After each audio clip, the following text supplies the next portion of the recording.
Olá, amigos internautas, este é o canal Roberto Goldkorn.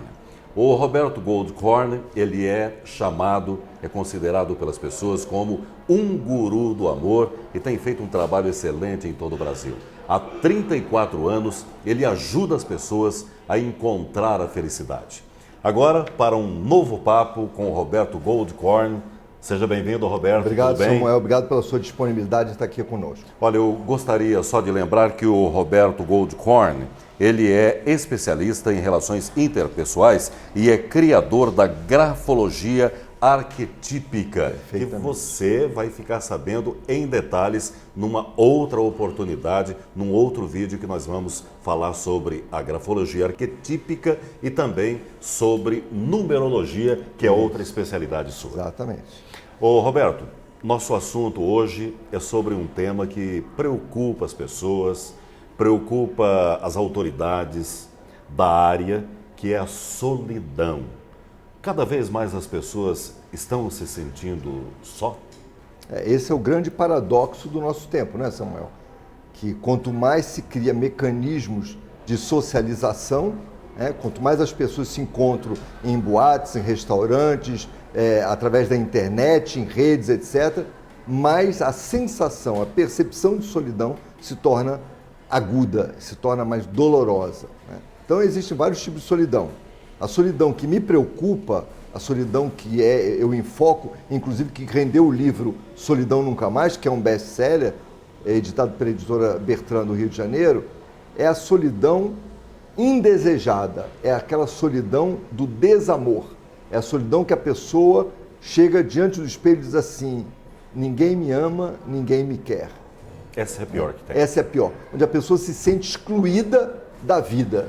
E quando, abandonada. E quando a pessoa se exclui, que tipo de solidão é essa? Na verdade, você falou uma coisa, você se adiantou até do que eu ia falar, mas você falou uma verdade. Ninguém é abandonado. Antes da pessoa ser abandonada, ela já se abandonou. Antes da pessoa ser excluída, ela já se excluiu. Eu costumo dizer o seguinte: ninguém está sozinho e sofrendo, né? Porque muita gente está sozinho querendo, né? Mas ninguém está sozinho e sofrendo de graça, impunemente. Em geral, as pessoas tecem laboriosamente a própria solidão. Não percebem que estão fazendo isso, mas elas trabalham incessantemente para se isolar, para serem desamadas e para cortar os links que unem elas a outros corações. E como elas fazem isso? Com maus hábitos, com más escolhas, com comportamento aversivo. Principalmente, vamos centrar no caso das mulheres, da solidão feminina. Que é a que mais pega, né? Que é a que mais pega. Né? Para cada 100 mulheres que tenha queixa de solidão do tipo desamor, você encontra 5, 6 homens com a mesma queixa. Até porque o homem, ele é mais superficial, o homem é mais raso emocionalmente, né? O homem é menos sensível. Então, essa solidão que bate como um gongo, como um sino tibetano no coração das mulheres, não bate tanto nos homens. E os homens têm muitos derivativos para fugir disso, né? Os homens têm toda uma cultura de pegar, de ficar, de caçadores, diminui um pouco isso. E como o homem é mais raso emocionalmente, pega menos. A mulher pega mais.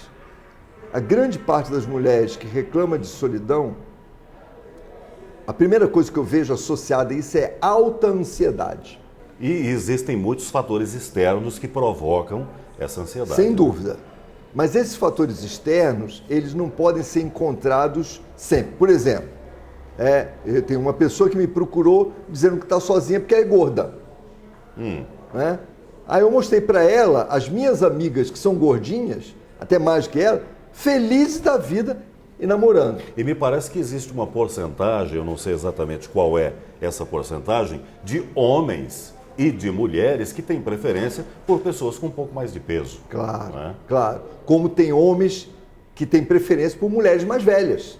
Exatamente. Você sabe que nos Estados Unidos tem 3 revistas de grande circulação dedicadas só a mulheres mais velhas. Uma chama 40s, outra chama 50s e outra não me lembro o nome. Só de mulher de 40, só de mulher de 50. 50, 40, que são mais de 40, 50, mais de 50. Isso. E existe também uma outra publicação com mulheres com mais de 70 anos de idade. E que homens que gostam disso. Então, é verdade. Essa coisa de você dizer que você tem um handicap, que você manca de uma perna, ou que você é gordinha, ou que você é feinha, ou tem o nariz torto e por isso está sozinha, não é verdade. Existe público para todo tipo humano, para todo tipo de gente, de mulher, para todo tipo de cabelo, de cor de pele. Existe público para tudo. O problema está aqui dentro, né? E como eu te falei, a alta ansiedade é um problema gravíssimo que leva à solidão. O que é alta ansiedade? São mulheres que são treinadas para resolver tudo muito rapidamente. São mulheres que às vezes carregam nas costas muitas responsabilidades. Cuidar do pai velhinho, cuidar da mãe, cuidar do filho sem ajuda de um marido, mulheres que têm que sobreviver sozinha. E isso gera muita ansiedade. Mas, na verdade, a ansiedade às vezes nasce com ela. E a mulher que tem alta ansiedade, ela fala demais. E a mulher que fala demais, ela dispersa energia. Ela não é magnética. Né? Me mostra uma mulher que é uma metralhadora giratória, que é prolixa, que é verborrágica e que seja magnética, que tem aquela atração que o mistério traz. Não tem. O magnetismo, que é uma coisa que a gente vai falar muito, não só nesses vídeos, mas como no e-book que a gente vai lançar breve para vocês aí, o magnetismo, ele é muito frágil. E uma das coisas que esgota o magnetismo é a ansiedade. E a verborragia, falar, temer o silêncio, temer a pausa, é uma doença decorrente da alta ansiedade.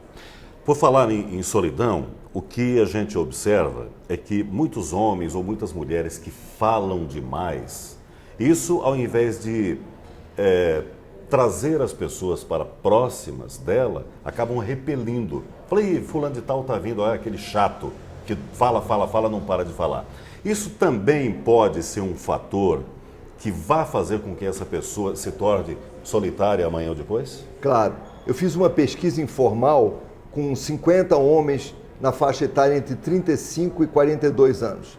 E a pergunta que eu fiz foi o seguinte: por que é que você não telefona para ela no dia seguinte? Ou seja, saiu, dançou, brincou, foi para o motel, transou, no dia seguinte não liga.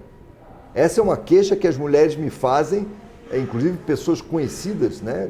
Atores, atrizes, me fazem com muita mágoa. E por quê? Por quê? Eles não ligam. 75% das respostas, porque ela fala demais. Eu não aguento essa mulher no meu ouvido. E falar demais é a ponta do iceberg. O que está por baixo da água desse iceberg? Você já sabe. A alta ansiedade. Uma mulher muito ansiosa, quanto mais tempo ela fica carente de afeto, de amor, de sexo, mais ela vai com sede ao pote quando ela encontra alguém. E quando ela vai com muita sede, quando ela vai com alta ansiedade, quando ela vai com apetite devorador, ela assusta o homem. Porque o homem, essa fortaleza toda, é tudo fachada. O homem se assusta quando uma mulher é voraz, quando uma mulher parece querer consumi-lo. Ele se assusta, ele recua. Então, 75%. Por que você não liga? Porque ela fala demais. Os outros 25% estão por causa do cheiro, por causa do comportamento dela, porque ela sexualmente não é boa, não corresponde, porque ela me falou coisas desagradáveis na hora do rally-rola, né? Porque tem mulheres que não têm nem senso de noção e falam assim, mas você, com esse negocinho... O homem é muito frágil. O equilíbrio sexual do homem está muito ligado ao ego. Então, uma palavrinha deslocada do contexto, acabou. Quebrou aquele equilíbrio. Com tudo, né? No dia seguinte não vai ligar. O outro não vai ligar, e o outro não vai ligar, e o outro não vai ligar. Aí ela fica passando um tempo maior de privação, de prazer, de afeto. E quanto maior o tempo de privação, aumenta a ansiedade. E quanto mais ansiosa ela fica, mais prolixa, mais verborrágica. E tem mais uma coisa, Samuel, que é uma coisa incrível. A mulher que tem alta ansiedade, ela não sabe se concentrar. Esse é outro problema. Gravíssimo, que quando ela não se concentra, ela não vê o outro. Ela não vê o outro, ela não ouve o outro. E o homem, o segredo da conquista do homem é ouvi-lo. Por isso que no Japão existe uma instituição milenar das geishas. Todo mundo faz uma relação entre geisha e prostituta. Geisha não é prostituta. A geisha é uma mulher treinada para ouvir o seu cliente, para focar nele, para prestar atenção nele. A mulher que tem alta ansiedade, ela foca no consumir o outro, mas ela não quer ouvi-lo. Ela não quer colar coração com coração, porque o passo dela é dispersivo. A alta ansiedade faz com que tudo seja na vida dela fragmentada. Então ela quer falar, mas ela não quer ouvir. E qual é o homem que quer se relacionar com uma mulher que não olha para ele, que não ouve, e não é ouvir protocolarmente, como dizia o Roberto Freire, é ouvir criativamente, ouvir interessada, ouvir tentando entender. Esse é o grande segredo que eu acabei adiantando. Uhum. E a mulher de alta ansiedade, ela não tem magnetismo, porque ela é ansiosa, fragmentada, ela não ouve, ela não foca na pessoa que está ao seu lado, ela quer só sugar, e por isso ela continua sozinha. Quanto mais ela continua sozinha, mais ela fica ansiosa. Quanto mais ela fica ansiosa, mais ela age errado e mais ela fica sozinha. É um círculo que se autoalimenta. Você está acompanhando essa nossa conversa sobre solidão com o Roberto Goldkorn, especialista em relações interpessoais. Bom, nós falamos sobre as mulheres que são prolixas, verborrágicas, mulheres que gostam de falar muito. Existem também os homens. Como é que a mulher vê o comportamento do homem quando ele é assim? Não é tão pesado. Não é tão mais pesado. Suave. É mais suave, porque por uma questão simples, né? Os homens têm uma dinâmica yang. Tanto é que você vê que todo o processo da conquista é baseado na palavra do homem. Né? Como se diz em alguns lugares, a gente chama de chaveco. As técnicas, a cantada. Uhum. Quem é que faz mais, quem é que dá a cantada? É a mulher ou o homem? Hoje, é o homem. Hoje em dia, a mulher também, sim. Só que muito menos, claro, né? Um número menor. Assim, tradicionalmente, culturalmente, cabe ao homem, né, a prerrogativa da cantada. O que é a cantada, senão o exercício da linguagem a favor da conquista e da sedução? Então, a verborragia no homem é grave? Porque o que as mulheres estão exigindo muito hoje dos homens? Ação. Então, não há... Atitude. É uma palavra. Né? A mulherada fala muito em pegada, né? Mas, então, não há tanto problema quanto há na mulher do homem falar muito. Desde que ele não fique nas palavras. Desde que não seja só gogó. Se ele conseguir combinar falar, e o homem precisa de falar, por isso que a mulher precisa ouvir. Né?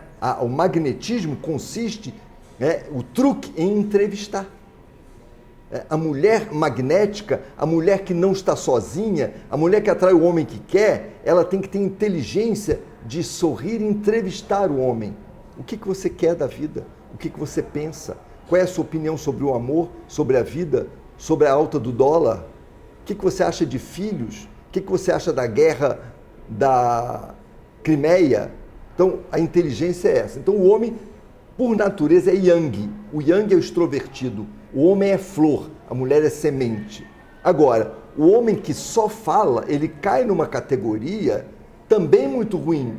Né? É o garga, é o garganta. Se o homem falar, não tem nenhum problema, e souber agir, souber ter atitude, e mais ainda, vou mais fundo, se o homem falar e for coerente com aquilo que ele fala, não tiver papo de pescador, ele não está comprando o mesmo ticket para a solidão que a mulher. Então, falar para o homem, no problem. Né? Falar, mas agir, esse é o ideal, segredo, né? é o ideal. Né? E falar. Eu escrevi um livro chamado Assédio por Sedução, onde eu mostro que o homem desenvolve muito mais que a mulher a malandragem linguística. Uhum. Né? Até pela convivência, né? O homem é muito mais vendedor de ilusões do que a mulher. Né? E a mulher cai mais nisso do que o homem. Uhum. Então, é natural, é da natureza cultural do homem falar muito. Agora, como que a mulher deve agir num caso desse? A mulher deve ter capacidade de ouvir para ouvir criticamente o que o homem está dizendo, para ver se há coerência, se há convergência, se ele não se contradiz no próprio discurso. Ou se é só falar. Ou se é só falar mesmo. Né? Então, a mulher que ouve, ela tem todas as vantagens do mundo. Inclusive, ouvir criativamente pode preveni-la de entrar numa roubada, de ser vítima de um assediador, de um vendedor de castelos de ilusões, de um mentiroso, de um cara que amanhã vai humilhar, vai trair, vai enganar, vai roubar. Então, mas se ela fala muito, ela não tem oportunidade de ouvir o que o outro está dizendo. Exatamente. Então ela se torna uma vítima muito mais frágil, muito mais fácil do que a mulher que engole a sua ansiedade e ouve e tenta entender o discurso daquele que está do lado dela. É verdadeiro, é falso, é incoerente. Através de ouvir, ela tem a chave do coração e da alma do outro. Roberto, é só para a gente concluir. A solidão junto com autoestima e solidão junto com baixa estima. Há uma diferença aí. Uma coisa não tem correlação com a outra exatamente. Não tem, porque pode parecer que é igual, porque a palavra é a mesma, né? Solidão. Mas uma pessoa que tem uma autoestima e está só, ela vive uma realidade absolutamente diferente daquela que tem uma baixa estima e está só. A que tem uma baixa estima e está só, vê a solidão como uma coisa, uma nuvem pesada, carregada, como um infortúnio, como uma maldição. E que pode ter uma decorrência muito grave por conta disso. Uma pessoa que tem autoestima e está sozinha, ela vê nisso uma oportunidade de fazer coisas que, se ela tivesse acompanhada, não poderia. Ela vê nisso uma oportunidade de estudar, de conhecer outras pessoas, de ter uma vida social melhor, de se melhorar como gente, de arrumar a casa. Uma pessoa que tem baixa autoestima e está sozinha, ela está desesperada para trazer alguém, para preencher aquele vazio. Exato. E, na verdade, se ela fizer isso, ela vai cair num precipício, num buraco. Porque uma pessoa de baixa autoestima está com a casa desarrumada, está com uma pilha de louças sujas para lavar, tem roupa jogada por tudo quanto é canto, a calcinha está pendurada lá há 3 dias, o sofá tem um buraco. Como é que eu vou trazer alguém para minha casa nesse estado de coisas? Quem é que vai aceitar ficar numa casa suja, desarrumada, depressiva? Só um doente. E aí se alimenta aquele ciclo de doença atrai doença, solidão atrai solidão, rancoroso atrai rancoroso. E por aí afora. Bom, só para concluir, qual o seu conselho para quem está acompanhando a gente hoje e que sente que está vivendo na solidão, gostaria de sair desse estado, desta situação e não consegue? Qual o seu conselho? Meu conselho é o seguinte: primeiro você tem que tomar a decisão de parar com isso.